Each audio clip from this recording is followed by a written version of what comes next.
దగ్గర నేను ఎప్పుడు కూడా అన్నతో నేను కూర్చోలేదు, అందుతో నేను ఉద్యమంలో కూడా పాల్గొనలేదు. ఆ అదృష్టం నాకు కల్పించినందుకు నేను సర్వదా ధన్యులైపోతున్నాను. ఇకపోతే మొన్న మన గోవింద హరీష్ అన్న హైదరాబాద్ సమావేశ కార్యక్రమానికి నన్ను పిలిచాడు.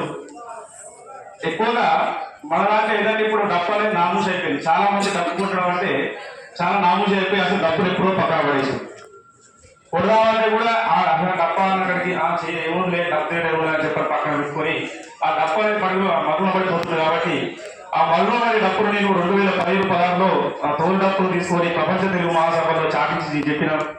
ఆ తర్వాతకి అలాగే ఆ డప్పుకి అవకాశం ఈ తోలు డప్పుతోటి నేను ఇంతవరకు ఎవరైనా సరే ఫ్లైట్ లో వెళ్ళలేదు కానీ నేను ఆ తోలు డప్పును పట్టుకొని ఫ్లైట్ లో నాకు నా టీంకి అవకాశం కల్పించి అప్ అండ్ డౌన్ కూడా ఫ్లైట్ లో పోయి రావడం జరిగింది.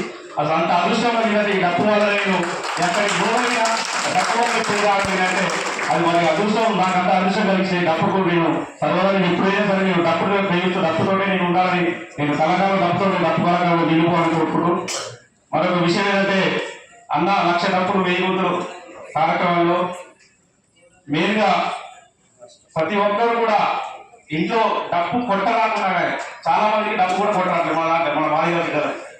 ఎందుకంటే మర్చిపోతున్నారు ప్లస్ అందులోటి ఆ ముందు తన పిల్లలు కూడా ఈ డప్పు అంటే ఏమో తెలియని పరిస్థితి ఏర్పడుతుంది. ఆ డప్పు మన ఇంట్లో ఉంటే నువ్వు కొట్టినా కొట్టకుండా కానీ దాన్ని ఇప్పుడు చూసినా కానీ అదే నేను ఎప్పుడైనా ఒకసారి కొట్టాలని ఆలోచన కలుగుతుంది. కాబట్టి డప్పులు ఏమైనా సరే ఖచ్చితంగా డప్పు తీసుకొని ఇంట్లో పెట్టుకోండి.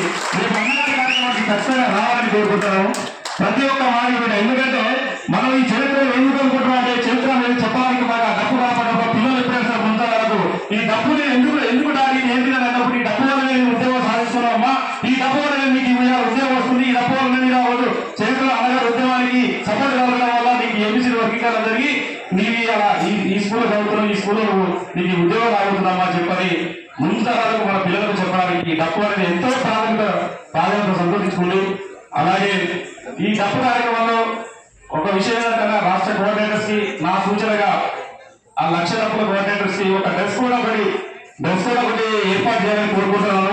ఎందుకంటే ఆ 1,00,000 డప్పులు కూడా అన్నగారి ఫోటో పెట్టి ఒకరికి డప్పుగా ఫోటో వేయడం ఒక డ్రెస్ కూడా పెట్టి ఎవరైతే డప్పు లీడర్లో మన డప్పు లీడర్ మాత్రం సొంతంగా వాళ్ళే డబ్బులు పెట్టుకోవాలి. కొంతమంది ఉన్నట్టు మన హైదరాబాద్ జిల్లా సమావేశం అయినప్పుడు వాళ్ళ డబ్బులు లేవు అని చెప్పి వాళ్ళు డబ్బులు పంపిస్తారా ఆ ఒక 600 మంది దాకా తీసుకొస్తాం, మేము ఒక 1000 మంది దాకా తీసుకొస్తాం అంటున్నారు.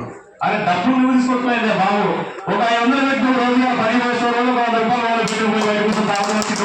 ఒక సంవత్సరం తెచ్చుకుంటే అవకాశం ఒక 300 పెట్టి ఒక డబ్బు వస్తుంది. నీ డబ్బులు తెచ్చిపెట్టుకో, నీ దగ్గర పెట్టుకో, అది నీకు ఎప్పుడైనా పంపిస్తుంది. అది డబ్బు నీకు ఉండాల్సిన కాదలేదు కదా. నీ గురించి ఏదో కృష్ణ గురించి ఏదో రాష్ట్ర కమిటీలో గురిస్తుంటే పంపించవచ్చు కాదు, నీ కోసం. కాబట్టి నీ డబ్బులు కొనుక్కొట్టుకో, నీ దగ్గర ఎక్కువ నేర్చుకో, నీకు రాకుండా కానీ అని చెప్పడం జరిగింది. మరి అలాగే ఈ కార్యక్రమంలో రథయాత్రలు ఉన్నాయి కాబట్టి రథయాత్రలో మన యొక్క ఆర్గనైజేషన్ ఖచ్చితంగా పాల్గొంటుంది.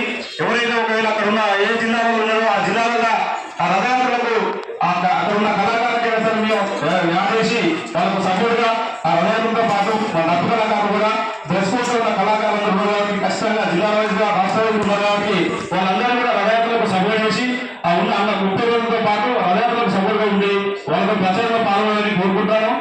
మరొకటి విషయం ఏంటంటే ఎవరైనా సరే ప్రతి ఒక్కరు అంటున్నారు, చాలా మంది వాళ్ళు ఉద్యమంలో వాళ్ళ పోతే పైసలు ఉండవు కదా అంటారు. పైసలతో మనకు సంబంధం లేదు.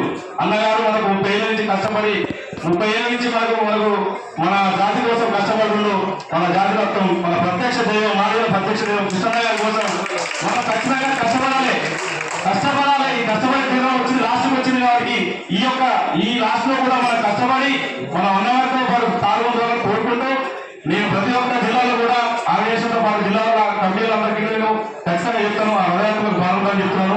ఈ అవకాశం ఇచ్చిన అందరికీ కూడా నేను పెద్దలకు కూడా ధన్యవాదాలు. జై భీమ్, జై మాదిగా, జై కృష్ణ.